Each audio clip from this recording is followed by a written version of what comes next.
to shut down 90% of the potential of the human creature? Why should it be the case that society is afraid of realizing human potential? What it comes down to is special interests. That there are those who run things in society, and that there are those who are there to kind of serve them, and serve their ends, and serve their needs. And so what our society has created is a realm of unquestioning meat robots who will perform their daily tasks without complaining and without causing any trouble. And that may be very useful to certain small interest groups, but it's extremely damaging to the rest of humanity. Once we realize our potential, we don't need elites anymore. Who needs elites? Who needs to be led?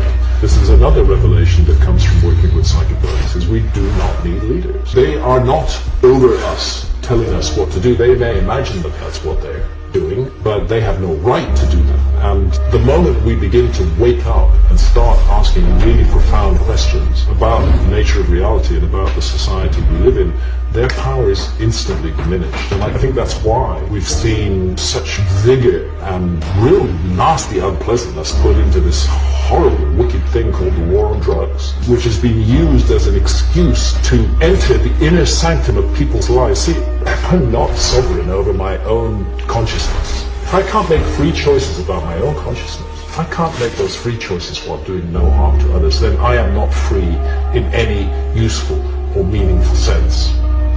And the moment that I free myself, then I become a danger to those who run things in the world. Anybody who has been led to question the nature of things profoundly as a result of psychedelics is a danger to the status quo.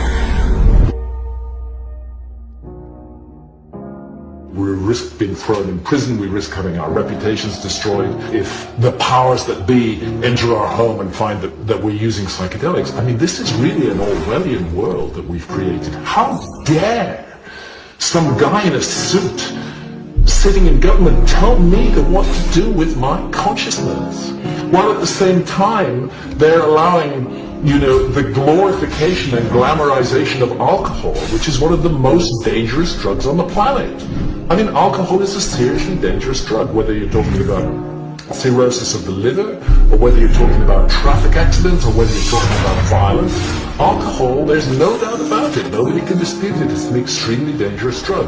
So a society that says alcohol's okay, and you can even advertise it, but psilocybin or DMT are not okay, and if you use them you'll be sent to prison, that society is just riddled through and through with unbelievable hypocrisy. And we have to bring that out. We have to show people this is the case, because what's going on here is a fundamental abuse of human rights.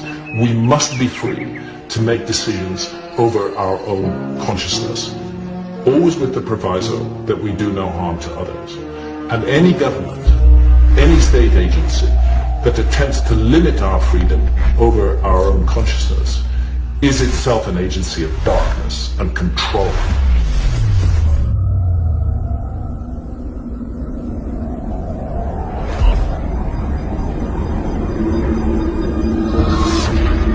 I think one of the wonders of these medicines, of DMT, is that they reconnect us to spirit. And if there is anything that is desperately needed in modern industrial technological society, it is a reconnection to spirit.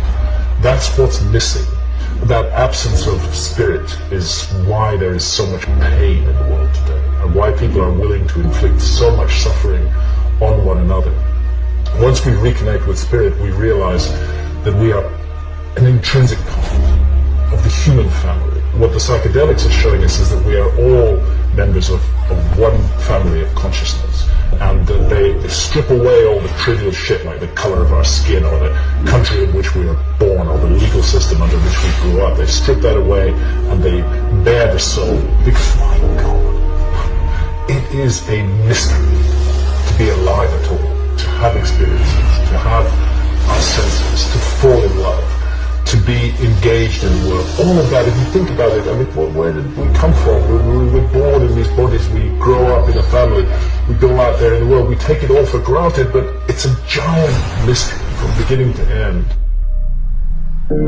These psychedelics are agents of liberation. I'm not saying they're all perfect and wonderful and good things, but are they agents of liberation that lead us to ask questions that we would never have asked before? Yes, absolutely. And do they lead us to want to be better human beings? Yes, absolutely.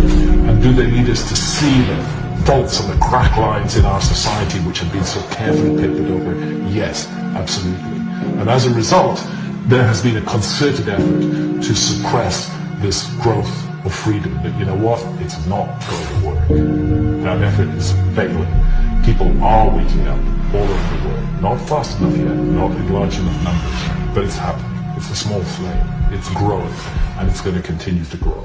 And humanity will move forward in a positive course. I'm absolutely sure of that, and psychedelics have a great role to play in that journey.